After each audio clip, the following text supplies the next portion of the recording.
Hello everyone. Mango season complete ಆಗೋಷ್ಟರಲ್ಲಿ ಮಕ್ಕಳಿಗೆ ತುಂಬ ಇಷ್ಟ ಆಗುವಂಥ ಈ ಮ್ಯಾಂಗೋ ಸಾಗುನ ಖಂಡಿತ ಟ್ರೈ ಮಾಡಿ. ತುಂಬ ಈಸಿ ಆ್ಯಂಡ್ ತುಂಬ ಟೇಸ್ಟಿಯಾಗಿ ಇರುತ್ತೆ. ಒಮ್ಮೆ ತಪ್ಪದೆ ಟ್ರೈ ಮಾಡಿ ನೋಡಿ. ಫಸ್ಟು ಸಬ್ಬಕ್ಕಿನ ಕುಕ್ ಮಾಡ್ಕೋಬೇಕು. ನಿಮ್ಮ ಹತ್ರ ಚಿಕ್ಕ ಸಬ್ಬಕ್ಕಿ ಇದ್ರೆ ಅದನ್ನೇ ತಗೊಳ್ಳಿ. ಈ ಸಬ್ಬಕ್ಕಿ ಕುಕ್ ಆಗೋಷ್ಟ್ರೊಳಗಡೆ ನಾವು ಮಾವಿನ ಹಣ್ಣಿನ ಪಲ್ಪ್ ತಗೊಳ್ಳೋಣ. ಯಾವಾಗಲೂ ಮ್ಯಾಂಗೋ ಜ್ಯೂಸು, ಮ್ಯಾಂಗೋ ಶ್ರೀಕಣ್ಣಿ ಈ ಥರ ಮಾಡ್ಕೊಳ್ಳೋದೇನಾ, ಹಾಗಾಗ ಸ್ವಲ್ಪ ಡಿಫ್ರೆಂಟಾಗಿ ಏನಾದರೂ ಮಾಡಿದ್ರೆ ಮಕ್ಕಳಿಂದ ಹಿಡಿದು ದೊಡ್ಡವ್ರಿಗೂ ಇಷ್ಟ ಆಗುತ್ತೆ. ಸೊ ಅದಕ್ಕೆ ಮನೇಲಿ ಈ ಥರ ಸ್ವಲ್ಪ ಡಿಫ್ರೆಂಟಾಗಿ ಟ್ರೈ ಮಾಡಿ ನೋಡಿ.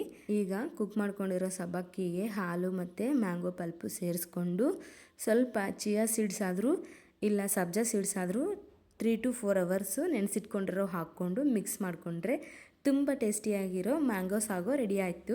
ಸ್ವೀಟ್ನೆಸ್ಗೋಸ್ಕರ ಸ್ವಲ್ಪ ಹನಿ ಆ್ಯಡ್ ಮಾಡ್ಕೊಳ್ತಾ ಇದ್ದೀನಿ, ಯಾಕಂದರೆ ಮಾವಿನಕಾಯಿ ಸ್ವಲ್ಪ ಹುಳಿ ಇತ್ತು. ಸಿಹಿ ಮಾವಿನಕಾಯಿ ಆಗಿದ್ರೆ ಅದನ್ನು ಬೇಕಾಗಲ್ಲ. ಇಲ್ಲ ನಮ್ಗೆ ಸ್ವಲ್ಪ ಸಿಹಿನೇ ಇರಬೇಕು ಅಂದರೆ ಸ್ವಲ್ಪ ಶುಗರ್ ಆ್ಯಡ್ ಮಾಡ್ಕೊಳ್ಳಿ. ವಿಡಿಯೋ ಇಷ್ಟವಾದರೆ ಲೈಕ್ ಮಾಡಿ, ಫಾಲೋ ಮಾಡಿ. ಬಾಯ್.